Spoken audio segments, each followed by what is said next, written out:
በስመ አብ ወወልድ ወመንፈስ ቅዱስ አሃዱ አምላክ አሜን። በክርስቶስ ክርስቲያን የተሰኛችው የሕያው የእግዚአብሔር ቤተሰቦች በአገር ቤትም በባህር ማዶም ያላችሁ ክርስቲያኖቼ ወገኖቼ እንደምን አደራችሁ? እንደምን ዋላችሁ? እንደምን አመሻችሁ? አሜን። የኃያሉ አምላካችን ልዑል እግዚአብሔር ስሙ ለዘላለሙ የተመሰገነ ይሁን። አሜን። በነቢያትና በሐዋርያት መሰረት ላይ ታንጻችኋል በሚለው በሐዋርያው ቅዱስ ጳውሎስ መልእክት ወደ ኤፌሶን ሰዎች ምዕራፍ 2 ቁጥር 20 በተጻፈው ትምህርት መሰረት በማድረግ ነው ዛሬ እንደ እግዚአብሔር ፈቃድ የምንማረው። የአባቶቻችን ነቢያትና የሐዋርያት መሰረቱ አምስቱ አዕማደ ምስጢር ናቸው። ለዛሬ የዕለቱ ትምህርታችን በሦስተኛው ረድፍ ላይ የሚገኘውን ምስጢረ ጥምቀትን ከመጽሐፍ ቅዱስ ባጭሩ እንመለከተዋለን። ይህን ትምህርት አስቀድመን የምናየው አዳም አባታችን የተፈጠረው በ30 ዓመቱ ነው። ከአዳም በፊት ከሰው ልጆች የተፈጠረ የለም። አስቀድመን በቁጥር 1 ላይ ስለ ምስጢረ ሥላሴ ትምህርት ላይ እንዳየነው ማለት ነው። ኦሪት ዘፍጥረት ምዕራፍ 1 ቁጥር 26 ላይ እግዚአብሔርም አለ ሰውን በመልካችን እንደ ምሳሌያችን እንፍጠር ነው ያለው። ስለዚህ አዳም ተፈጠረ። ከዚህ በኋላ የምስጢረ ጥምቀትን ትምህርት ከመጽሐፍ ቅዱስ አንድ ባንድ ከመዘርዘራችን በፊት መለኮት በሥጋ ማርያም በተዋህዶ ተወልዶ እንደ ሕፃን ቀስ እያለ ካደገ በኋላ በ30 ዓመቱ የአዳምን ልጅነት ለማሰብና ወደ ቀድሞ ስፍራ ወደ ገነት ለማስመለስ ሲል ሁለተኛው አዳም ጌታችን መድኃኒታችን ኢየሱስ ክርስቶስ በ30 ዓመቱ ተጠመቀ። ኢየሱስ ክርስቶስ ከመጠመቁ በፊት አስቀድሞ ሥርዓተ ጥምቀቱን ከመፈጸሙ አስቀድሞ በነቢያቱ ትንቢት አናግሯቸው ነው። እስቲ ከነቢያቱ እንይ።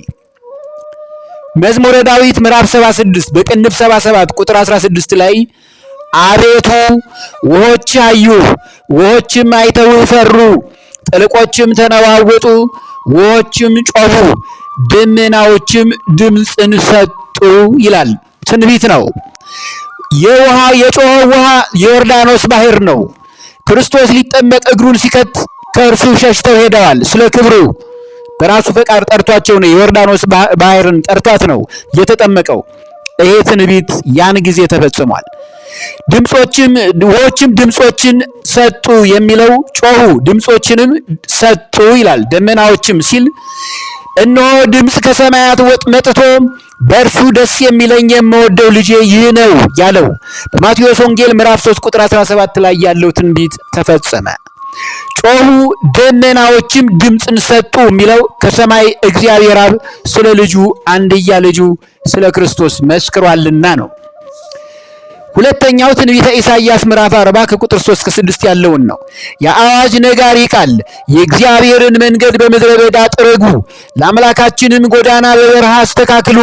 ሸለቆ ሁሉ ከፍ ይላል፣ ተራራውና ኮረብታውም ሁሉ ዝቅ ይላል፣ ጠማማውም ይቀናል፣ ስርጉጥጓጡም ሜዳ ይሆናል ያለው የእግዚአብሔር አብ ይህን ተናግሯልና እንዳለ ይህ ትንቢት መቼ ተፈጸመ?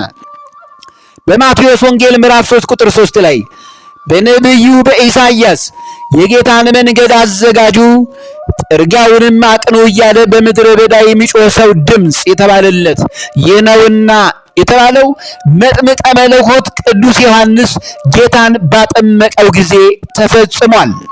ትንቢተ ኢሳይያስ ምዕራፍ 40 ቁጥር 3 ማለት ነው እስከ 6 ያለው ይሄ ትንቢት በዚያን ጊዜ ተፈጽሟል። ትንቢት አናግሮ ነው። መልካም። መዝሙረ ዳዊት 113 ሶስተኛው በቅንፍ 114 ቁጥር 3-5 ላይ ያለውን እንይ። ባህር አየች ሸሸችም፣ ዮርዳኖስም ወደ ኋላው ተመለሰ። ተራሮች እንደ ኮረማዎች፣ ኮረብቶችም እንደ ጠቦቶች ዘለሉ ነው ያለው። አንቺ ባህር የሸሸሽ፣ አንቺም ዮርዳኖስ ወደ ኋላሽ ያፈገፈግሽ የተመለሽ ምን ሆናችኋል? እናንተም ተራሮች እንደ ኮርማዎች ኮረብቶችስ እንደ ጠቦቶች ለምን ዘለላችሁ? ትንቢት ነው። ባሕር አየች ሸሸችም የሚለው የክርስቶስን ክብር ለመግለጥ አስቀድመን እንደተናገርነው የዮርዳኖስ ባሕር ወደ ኋላ አፈግፍጋ ነበርና ከዚሁ ጋር ተራሮች እንደ ኮርማዎች ኮረብቶችም እንደ ጠቦቶች ዘለዋል። ይህም ኢየሱስ ክርስቶስ ሆሳዕና ለዳዊት ልጅ በጌታ ስም የሚመጣ የተባረከ ነው፣ ሆሳዕና በአርያም እያሉ ይጮሁ ነበር የሚለው ትንቢት የተፈጸመበትን አሁን በፊት ለፊታችን ላይ ያለውን ዕለተ እሑድ የምናከብረውን ይህም ቃል ትንቢተ ዘካርያስ ምዕራፍ 9 ቁጥር 9 ላይ ያለውን የሚመጣ የተባረከ ነው፣ ሆሳዕና በአርያም እያሉ ይጮሁ ነበር የሚለው ቃል ተፈጸመ። ያንን ድንጋይ ሕፃናቱ እናቶቻችን፣ አባቶቻችን ሐዋርያት እንዲሁም እህቶቻችን ሕፃናቱን ጨምሮ የወይራ ዝንጣፊና ዘንባባ ይዘው ኢየሱስ ክርስቶስን ሲያመሰግኑት በውርንጫይቱ ላይ ተቀምጦ በአህያይቱ ላይ ተቀምጦ እግዚአብሔርን ሲያመሰግኑት ክርስቶስን ዝም አሰኛቸው ብለውት ነበር ጸሐፍት ፈሪሳውያን። እነዚህ ሕፃናት ባያመሰግኑኝ የቢታንያ ድንጋዮች ያመሰግኑኛል ያለው ትንቢት የተፈጸመበት ቃል ነው።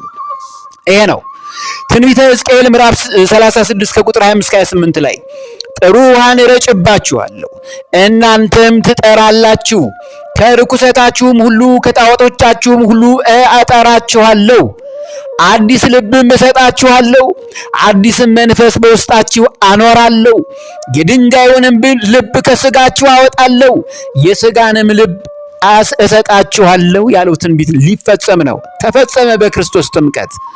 ይህ የሆነው ጥሩ ውሃን በ40 ቀን በ80 ቀን ወንዶች ሴቶች የሚጠመቁትን ጥምቀት ነው።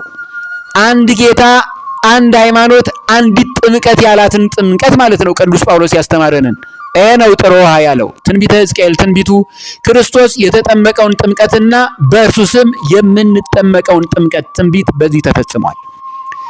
የዮሐንስ ወንጌል ምዕራፍ 3 ቁጥር 3 ከ6 ላይ ኢየሱስም መልሶ እውነት እውነት እልሃለሁ ሰው ዳግመኛ ካልተወለደ በቀር የእግዚአብሔርን መንግሥት ሊያይ አይችልም አለው።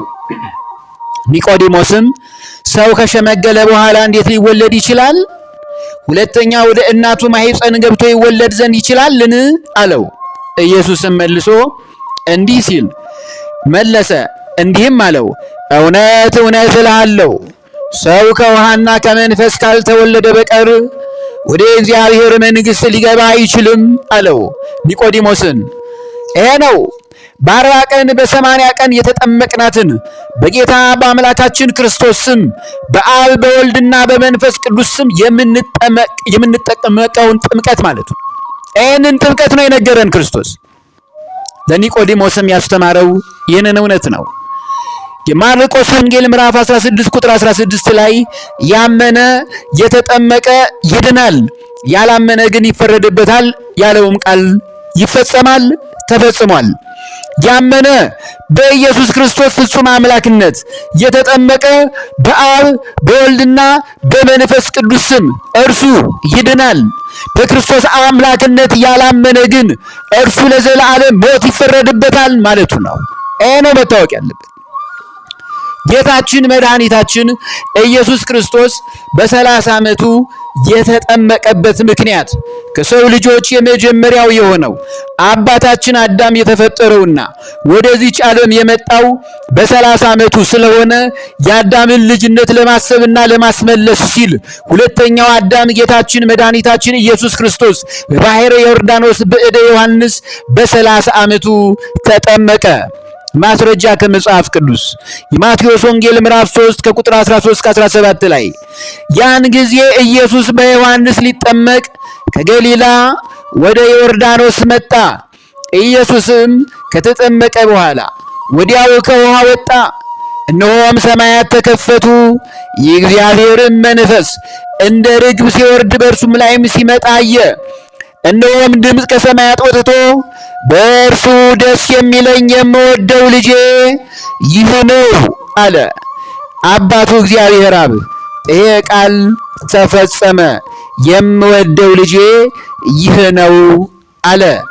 ጥምቀት ማለት አጥመቀ ካለው የግዕዝ ግስ የወጣ ሲሆን ትርጉሙም መነከር፣ መዘፈቅ፣ ብቅ ጥልቅ ማድረግ፣ በውሃ ውስጥ ገብቶ መውጣት ጥምቀት ይባላል። ጥምቀት ለሚታይና ለሚሰማ አገልግሎት የማይታይ የእግዚአብሔር ጸጋ ስለሚያሰጥ ምስጢር ተብሏል። የጥምቀት መስራቹ ባለቤቱ ጌታችን መድኃኒታችን ኢየሱስ ክርስቶስ ነው። ጌታችን በእደ ዮሐንስ በባሕረ ዮርዳኖስ በዘመነ ሉቃስ በዕለተ ማክሰኞ ጥር 11 ቀን ከሌሊቱ 10 ሰዓት ሲሆን ተጠመቀ። ከዚህም እውነት በመነሳት ጌታችን ለአባቶቻችን ሐዋርያት በአብ በወልድ እና በመንፈስ ቅዱስ ስም እንዲያጠምቁ አዟቸዋል። ይኸው ማቴዎስ ወንጌል ምዕራፍ 28 ከቁጥር 18 እስከ 19 ላይ ተጠቅሷል። ኢየሱስም ቀረበና እንግዲህ ሂዱና አሕዛብን ሁሉ በአብ በወልድና በመንፈስ ቅዱስ ስም እያጠመቃችኋቸው ያዘዝኳችሁንም ሁሉ እንዲጠብቁ እያስተማራችኋቸው ደቀ መዛሙርት አድርጓቸው ነው ያለው። ይህንን ያዘዘው ክርስቶስ። በዚህ ትእዛዝ መሰረት ብርሃነ ዓለም ሐዋርያው ቅዱስ ጳውሎስ ለአባቶቻችን ለሕዝበ ክርስቲያኑ ለገላትያ ሰዎች የነገራቸውን እንስማ።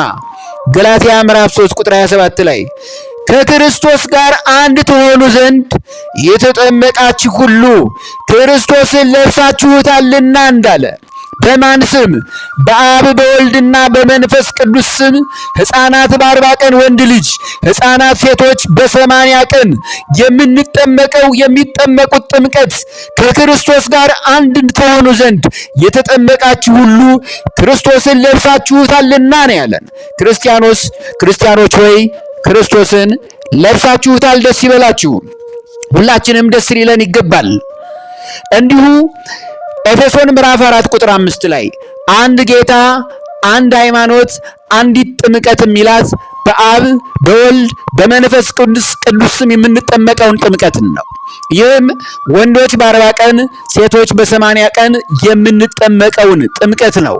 ሐዋርያው ቅዱስ ጳውሎስ መልእክቱን የጻፈልንም ወንዶች በተወለዱ በ40 ቀናችን ሴቶች በተወለዱ በ80 ቀናቸው የምንጠመቀውን ጥምቀት ከቅድስት ሥላሴ ልጅነትን ያገኘንበት የምናገኝበትን ጥምቀትን ነው። ሐዋርያው ቅዱስ ጳውሎስም መልእክቱን እንዲጻፍልን አንደኛ ጴጥሮስ ምዕራፍ 3 ቁጥር 20 እስከ 21 ላይ ጥቂቶች ማለት 8 ነፍስ በውሃ የዳኑበት መርከብ ሲዘጋጅ የእግዚአብሔር ትዕግሥት በኖኅ ዘመን በቆዩ ጊዜ ቀድሞ አልታዘዙም። ይህም ውሃ ደግሞ ማለት ጥምቀት ምሳሌው ሆኖ አሁን ያድናል። የሰውነትን እድፍ ማስወገድ አይደለም፣ ለእግዚአብሔር የበጎ ሕሊና ልመና ነው እንጂ። ይህም ኢየሱስ ክርስቶስ ትንሣኤ ነው አለን። ከሞት ወደ ሕይወት የተሸጋገርንበት፣ ከጨለማ ወደ ብርሃን የወጣንበት የተገለጥንበት ጥምቀት ነው። ይህንን ነው የነገረን። አንደኛ ዮሐንስ መልእክት ምዕራፍ 5 ከቁጥር 6 እስከ 8 ላይ በውሃና በደም የመጣ ይህ ነው፣ እርሱም ኢየሱስ ክርስቶስ በውሃና በደም በመንፈስም እውነት ነውና የሚመሰክረው መንፈስ ነው። የሚመሰክሩት መንፈሱና ውሃው ደሙም 3 ናቸውና ነው ያለው። አብ ወልድና መንፈስ ቅዱስ ቅድስት ሥላሴ ነው ማለት ነው። ጌታችን መድኃኒታችን ኢየሱስ ክርስቶስ ከተጠመቀ በኋላ ሳይውል ሳያድር ወደ ገዳመ ቆሮንቶስ ሄዶ በዲያብሎስ እየተፈተነ ለ40 ቀንና ለ40 ሌሊት በጾም በጸሎት ተወሰነ። ጾሙን ከፈጸመ በኋላ በሦስተኛው ቀን በቃና ዘገሊላ ድንቅ የሆነ የመጀመሪያውን ተአምር አደረገ። ከዚህም በኋላ ለ3 ዓመት ለ3 ወር በምድር ላይ እየተመላለሰ ለ12ቱ ሐዋርያትና ለደቀ መዛሙርቱ ቅዱስ ቃሉን እያስተማራቸው ድውያኖችንም እየፈወሰ ዕውራኖችንም ዓይናቸውን እያበራላቸው አንካሶችን ጎባጦችን እየተረተራቸው ልሙፃንን እያነጻቸው ሙታንንም እያስነሳ ጨለማውን ዓለም በእርሱ ብርሃንነት እያበራ ለሰው ልጆች ሁሉ አስፈላጊውን ሥርዓት ሰርቶ ወደ መጨረሻው መከራ መስቀል ተቃረበ። በነቢያትና በሐዋርያት እምነት ላይ ታንጻችኋል። እውነተኛ ትምህርት ማለት ይህ ነው። ይህን ያለው ቅዱስ ጳውሎስ ለኤፌሶን ሰዎች ምዕራፍ 2 ቁጥር 20 ላይ እንዳስተማራቸው የአባቶቻችን ሐዋርያት የእምነታቸው መሰረት 5ቱ አዕማደ ምስጢር ናቸው ብለን እንደተማርነው ከ5ቱ አዕማደ ምስጢር ሶስተኛውን ተርታ ላይ ያለውን የቁጥር 3 ትምህርታችንን ለጊዜው እዚሁ ላይ ተፈጽሟል። እንደ እግዚአብሔር ቅዱስ ፈቃድ የምስጢረ ቁርባን ቁጥር 4 ትምህርታችን ይቀጥላል። ለአሁኑ እዚሁ ላይ ይቆየን።